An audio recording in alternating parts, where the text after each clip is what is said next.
The purpose of pose running technique is to increase the efficiency of running and reduce the risk of injury. Moving correctly, we begin to run faster and put less effort at the same time. In principle, natural running is very simple. The first principle is the conscious use of the elasticity of our body. It is known that with effective running, all energy is accumulated in the tendons and muscles. For a better understanding, imagine that you have a spring at the base of your leg, which, unclenching, returns the energy that compressed it. This natural mechanism reduces the impact and optimizes muscle activity. Animals run around in the wild on the same principle. Let's look at the whole cycle of running movement. When the foot touches the ground, the abdominal, femoral and gluteal muscles are activated to stabilize the body. It is important that this stage takes place quickly and with tension, while the back is straight. Everything works very elastically: Achilles tendon, calf muscles and thigh muscles. If the hips are separated completely, then the knee is pushed forward. The faster the runner performs this action, the more actively the knees are used and the better the recoil will be. As soon as the knee moves forward, release it. The recoil will allow the foot to be just under the hip.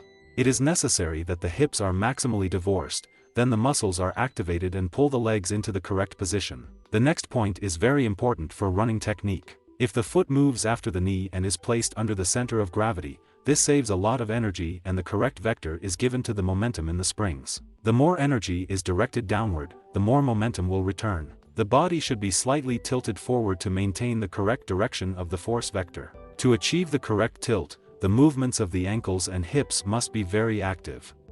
A person has a level of natural frequency of contraction of muscles and tendons, and it is about 180 steps per minute. With such frequency, for example, children jump rope. This rhythm provides an elastic return and allows you to save up to 50% of energy. To understand, try running on the spot, but at a different pace. The most important thing in running is to learn how to put your foot on the surface correctly. The foot should touch the ground in the area under the center of gravity.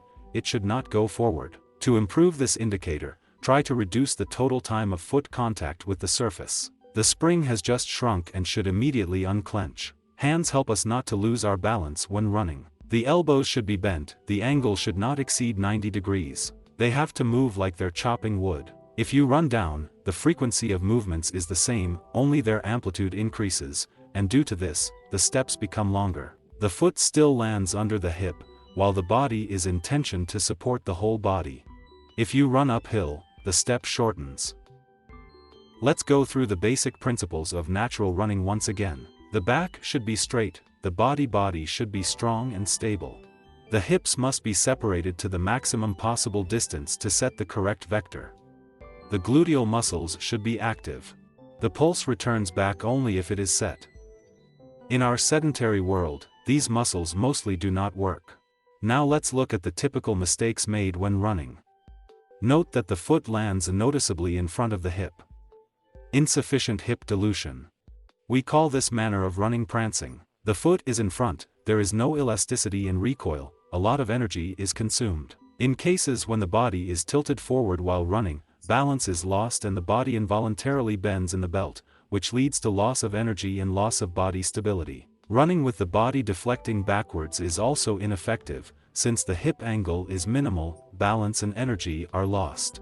Developing skills is necessary in any business, and running is no exception. Good exercises for activating the gluteal muscles, developing rhythm and setting the foot, running on the spot or on a small trampoline. A good filling of this exercise is fixing the body with the help of special slings or a rubber harness. Running barefoot is the best way to experience the essence of natural running. When you run without shoes, you will instinctively land on the front of your foot, as nature intended. This will develop the right motor stereotype for you. However, it is necessary to include it in your arsenal with great caution, because without preparation there is a possibility of injury. Scooter. It is very good for honing the technique of foot placement and hip dilution training. In this case, the foot is given the correct vector of landing and repulsion, as is necessary for natural running, and the hip movement back is also practiced. Try to do this by pushing off with your heel. It's just not possible. Jumping rope. A simple exercise to develop the springy properties of the foot and strengthen the calf muscles. You can do it anytime, anywhere.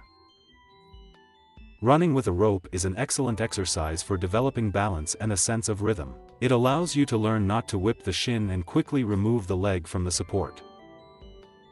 We lean forward, set ourselves a direction vector and start moving.